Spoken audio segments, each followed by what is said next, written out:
What's going on, everybody? It's your boy, the Uncrowned Otaku. It's Wednesday, so you already know Netflix dropped a new episode of Run On, and my gosh.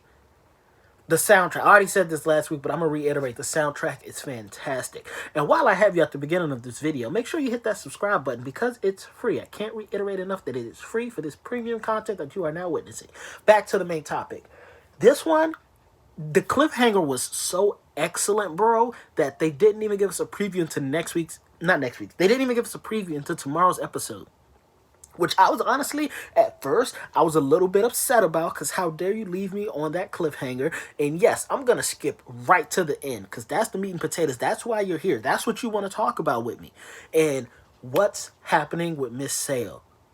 Now, originally, when she got that phone call, at first I was like, oh my gosh, her dad just passed away.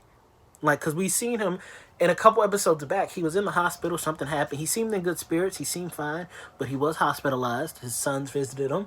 The daughter didn't, and the oldest technically, but not really.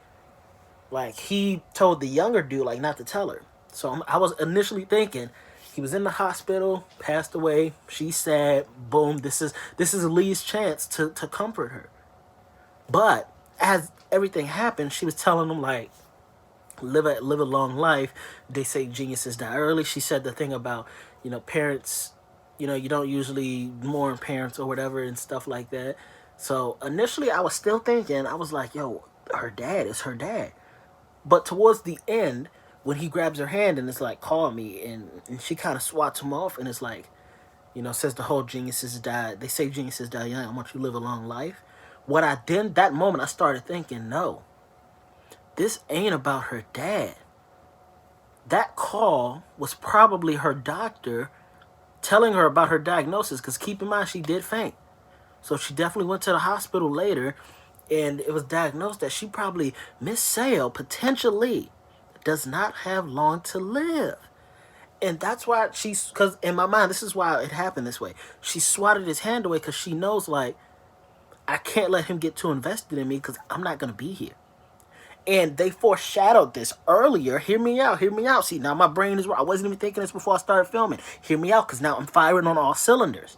They foreshadowed this earlier where Ms.Seo and the dude, Mr. Jun, or Jayon, the dude, her assistant, secretary, that guy, her right hand. They were when they watched Lee walk up, she was like, I'm scared. Well, she's not scared. She's sad. Because she's never, like... I'm gonna mess up exactly what she said, but pretty much the whole premise was that she's never liked something and been able to keep it. So that's why she doesn't really get expectations anymore. She likes soccer that was ripped away from her. Now she likes this dude, and she did admit she's not scared. She's just sad because she knows it's gonna end. How is it gonna end? Who knows? But her right hand was like, don't think about it, it's just beginning.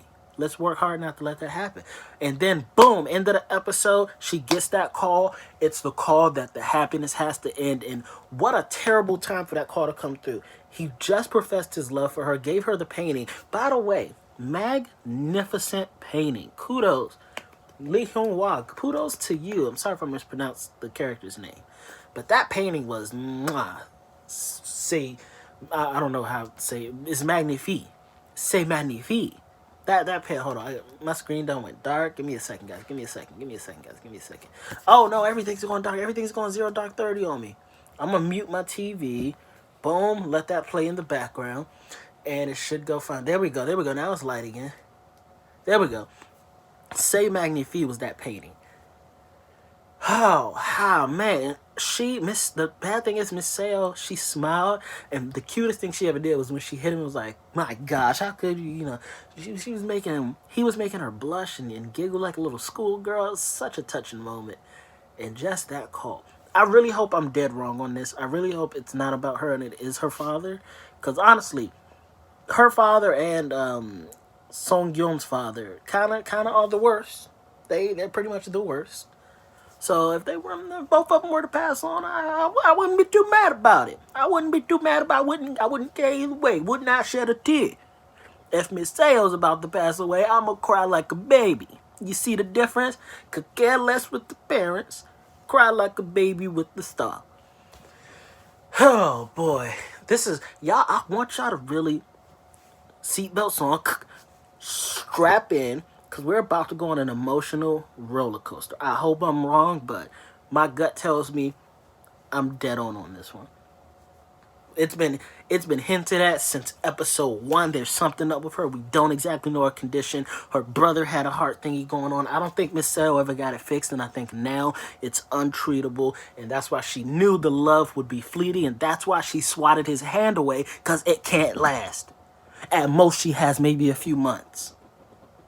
I hope it's not a few days, because the show ends in approximately like a week or two, so they got to wrap all this up quickly. And how can they do that? This way. It's gonna tear Lee apart. Miss O and Song Yeom, they're doing fine. They're actually cool. They talked about the dad. I didn't even talk about his sister. Yoon B is embroiled in a potential scandal affair that she's not really participating in. Her boyfriend is nowhere to be reached. She's afraid she's gonna lose him. And we get a little bit inside of her mind. She has zero friends. Miss O is now her only kind of friend. She had, in the midst of all that chaos, she had no one to turn to. Could not rely on family, could not rely on friends because she don't have any. And the man she loves the most is MIA in action. My God, what a terrible family to be a part of. The mom couldn't even take a day off from acting to go comfort her only daughter. What a terrible family. I see why Song Yeom's the way he is. I see why, because initially I thought, your mother's trying her best. She's doing her best. No, she putting work before everything. Terrible parental guidance. They had zero parental guidance. The only reason they turned out as good as they did is because the parents wanted trophies to show off. I give the parents zero credit. Terrible mom, even worse dad. I said it. I'll say it again too. Next video, I'll say it again if it goes the way I think it's gonna go. I really hope Eunbi is okay, because she did everything for that family. She became a top golfer for that family. She entertained the assemblyman's friends to help better his chances while he's running. She has been a star and obedient daughter, and I'd hate to see her heart get broken like this. A lot of emotions in this episode. We're running high. The video's getting a little long, so I'm gonna stop talking there, because really it was just the ending. I'm really curious to see how they're gonna work this out tomorrow. I swear to God, Ms.Seo, she better not die. She better not die.